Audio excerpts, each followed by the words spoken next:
Ladies and gentlemen, welcome back to MXGP Career Mode. My name is Ninjutsu Evolved and this is part 19 of the MXGP Career Mode, round number 3 of the MXGP World Championship.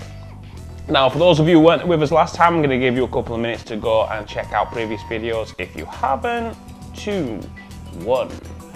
Okay, so last time out it was Si Racha in Thailand and we had a very strong meeting. Race number 1, we took a great victory. We clawed back a deficit over Yevgeny Bobryshev of 2 seconds over the course of the final lap and managed to get a strong victory. Race number 2, we rode really hard, but we didn't have enough pace to catch the race winner Kendi Dyker. There were a couple of mistakes. There was a lot of side-by-side battling, especially in mid-air. Us with Dyker on the first lap and then again with Clement de Salle on the second. It has, however, moved us up into second place in the MX1 World Championship. We've jumped up from 6th. We're 11 points back from Kendi Dyker at this moment, with 1 point over both of Jeremy Van Hoorbeek and Clement de Salle. So it's still a very close championship at the top. But the defending champion, Tony Cairoli, who won the MX1 title when we took our MX2 championship, is all the way down in 10th place. He's only on 39 points. He's had 2 terrible Grand Prix to come out of the blocks. As you can see in MX2, Jeffrey Hurling's with 100 points because he's maximum both meetings, and like I said, I see Hurling scoring 600 this season because the script, as I've said before, is very different from the AI.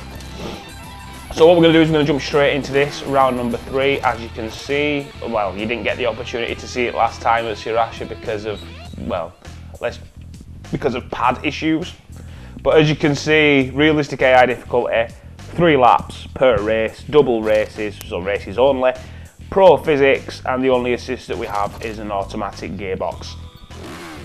So we're going to jump straight into this racing here at Valkenswaard. I'm trying to remember the circuit off the top of my head, but I'm pretty sure that we were quite strong here last time out.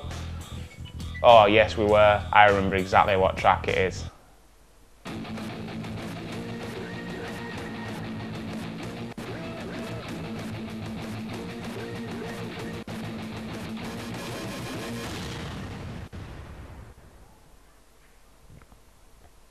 Now I have to be honest, when it comes to Valkenswaard, it's probably in that top 3 circuits for me.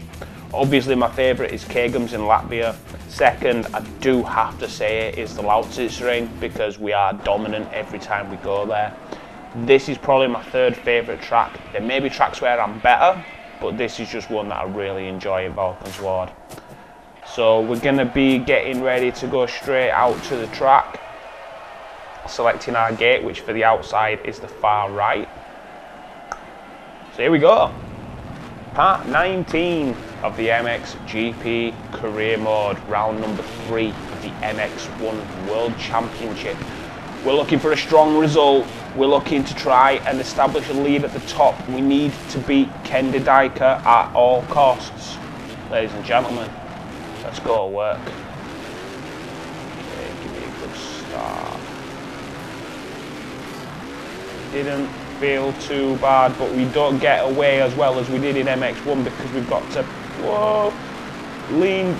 That got a little bit shaky. We had to lean over the top of the handlebars to ensure that we don't get massive wheelie. When you're leaning forward, you don't get the drive. Whoa, Dyker.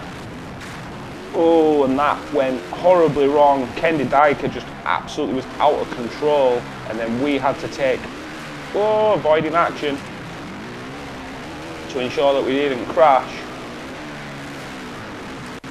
Whoa!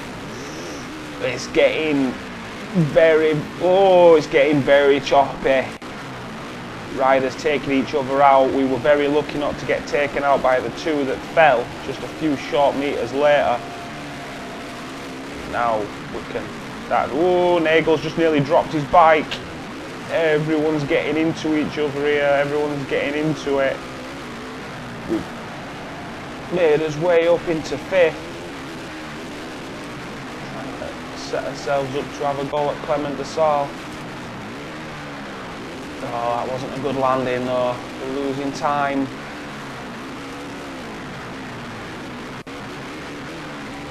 Just need to try and stay with this front four, because you can see they're closing up on each other. We slice past both Desal and Strybos, but then we just run straight into Strybos under power. And all that does is cost both ourselves and Clement Desal time, as we both get passed by Nagel, and now he's battling with Jeremy Van Hoorbeek. We're going to try and get the job done on Desal. We're going to try and take a run on Van Hoorbeek. Oh, we're going to do them both straight up the middle. Yeah, I liked that. I enjoyed that very much. Oh, Desal's coming back at us, man. We lose. Oh, there are places on this track where we seem just to lose speed. Slides back underneath. I think Rolands is our teammate. I have no idea if I'm pronouncing his name right. Do Van Hoorbeek and Strybos. We don't. Whoa! Strybos came back across on us, trying to get the run on Nagel. We're fast out of these corners. Oh, I was trying too hard then to cut back across. Oh, we've done him though. Evgeny Bobryshev and Gautier Paulin were battling out front, and I started talking instead of concentrating on what I was meant to be doing. Nagel just nearly dropped his bike as well. So front three of Paulin, Bobryshev and Strybos. We're running in fourth. We can see Strybos, but I can't see the front two. I still can't see the front two. They have absolutely checked out.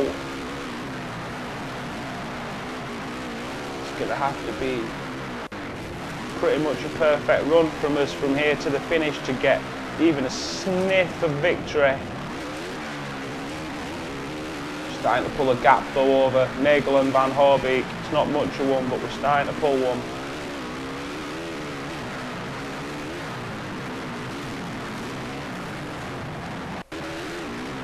Just again that corner on the MX2 bike, because you haven't got that additional power. It's just so easy just to get the bike set up and then power out.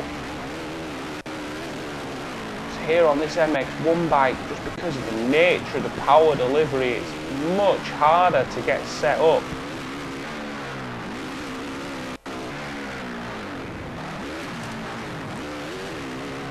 Can't get that landing right. I just seem to lose time every time. That's it. That felt better. That felt a lot better. That little bobble I didn't really want, but it still feels quick. Oh, and that very nearly did me over, but somehow we're managing to stay out, keep on it. We're closing this gap up hand over fist now to the front boys. Really pushing hard to get up to Strybos in third. We want to get at least on the top, in the top three. Slice underneath him. Bit of a block pass, but I'll take it. 6 seconds clear of Rolands in fifth. We've had an absolutely electric first sector. So it's Paulin and Bobryshev in front of us. Ideally, I need one of these two to make a mistake.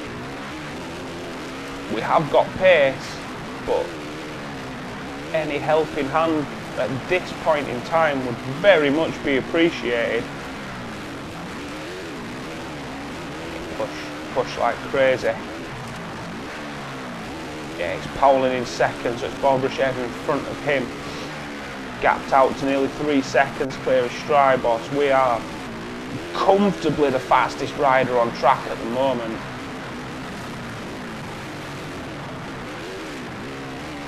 May just had to be careful through there. I was probably too careful in retrospect. I just didn't want to lose the bike.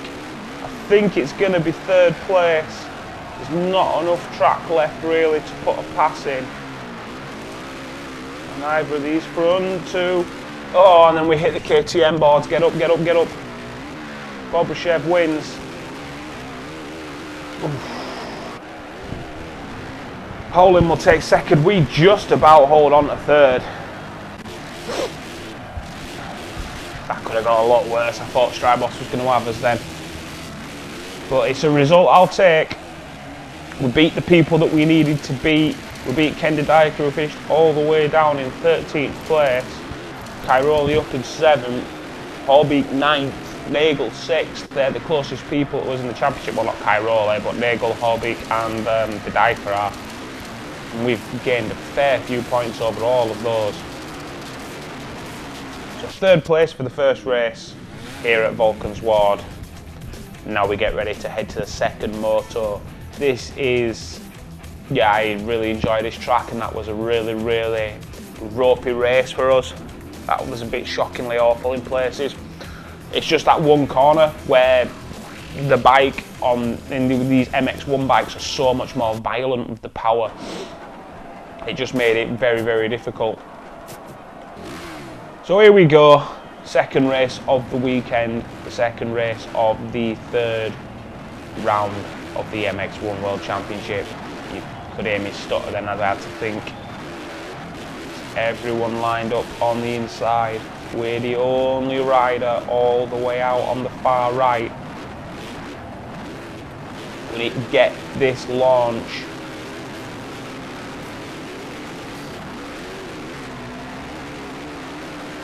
It's ropey. It's always a ropey start, man, because I just don't. The bike always feels like it's going to wheelie, but we didn't get nearly sideswiped by the Dyker that time.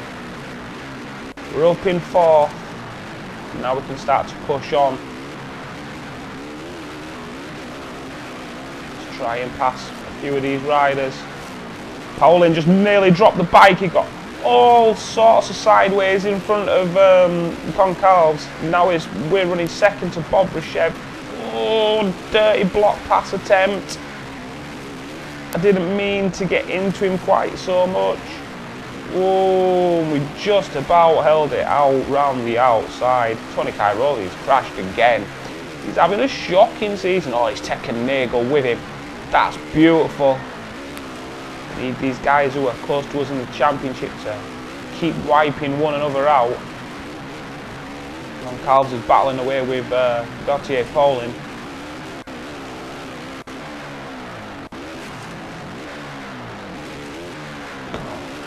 2.2 clear of Bob Rashev. This is what we need. We just need this sort of pace to the finish now. Monster Energy Yamaha, as I've said before, is a tremendous machine. It's a great bike. I have a lot of confidence that in most situations the bike is going to do what I want it to do. Shouldn't start talking, oh well, my teammate Rolands went down, but he took Van Horbeek out with him. And Horbeek has crashed a 2nd time. That's exactly what you want to see. Championship rivals are falling thick and fast behind us. We are really trying to race away at the front.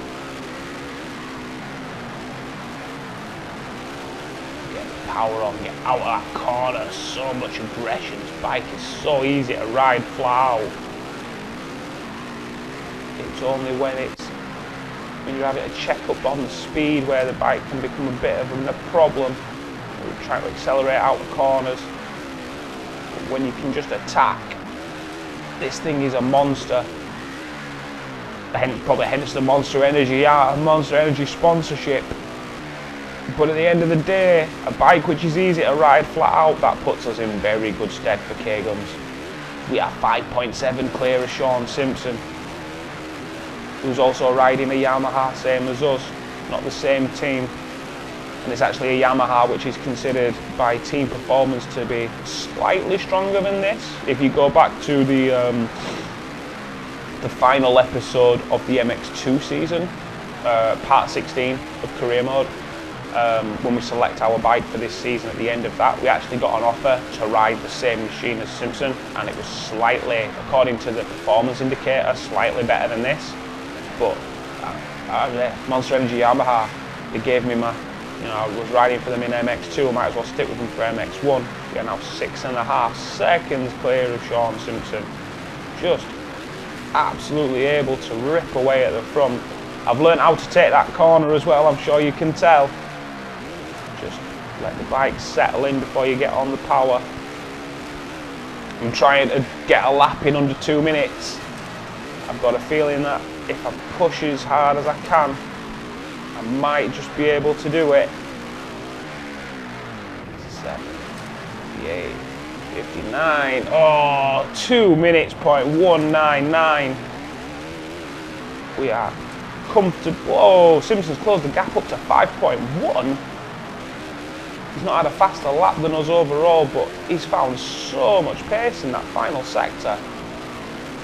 We have to keep pushing. We have to keep pushing.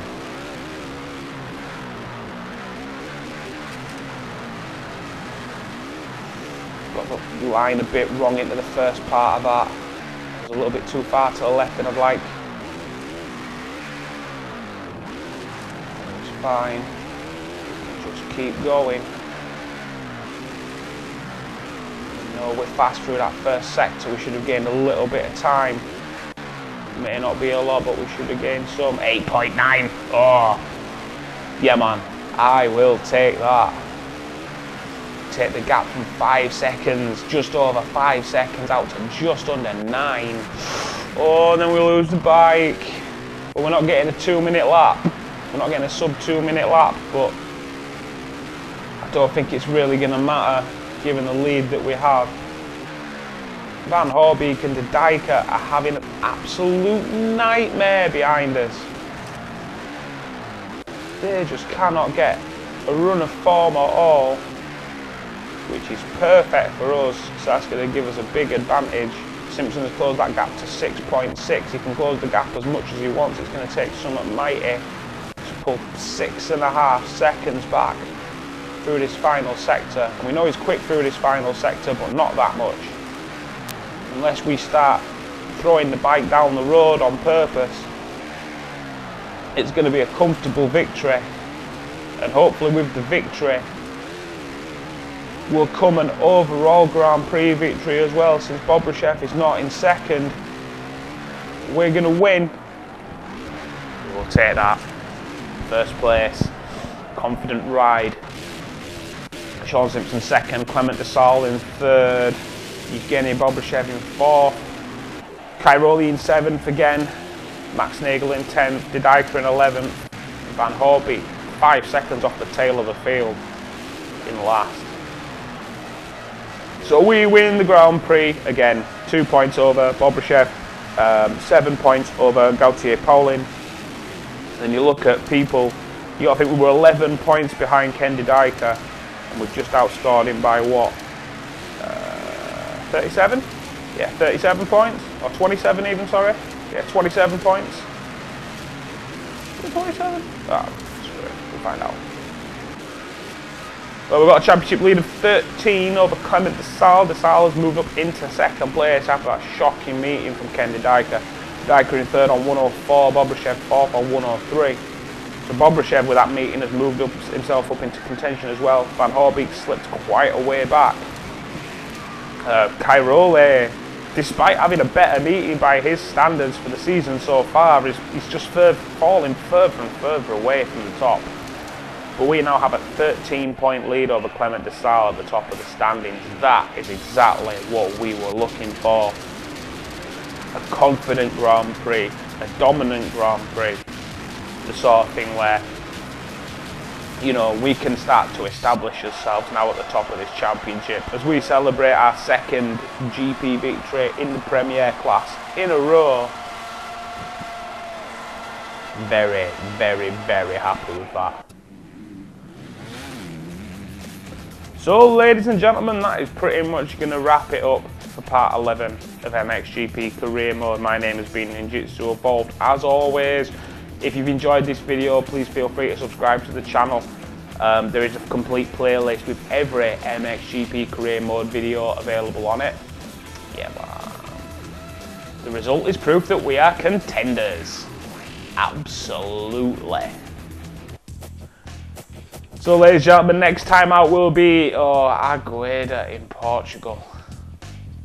Which hopefully for us, given our previous form around a track like Agueda, should be yeah, it should be very productive. But ladies and gentlemen, I will leave it there. My name has been Ninjitsu Evolved. Thank you very much for watching, and I will see you all again next time.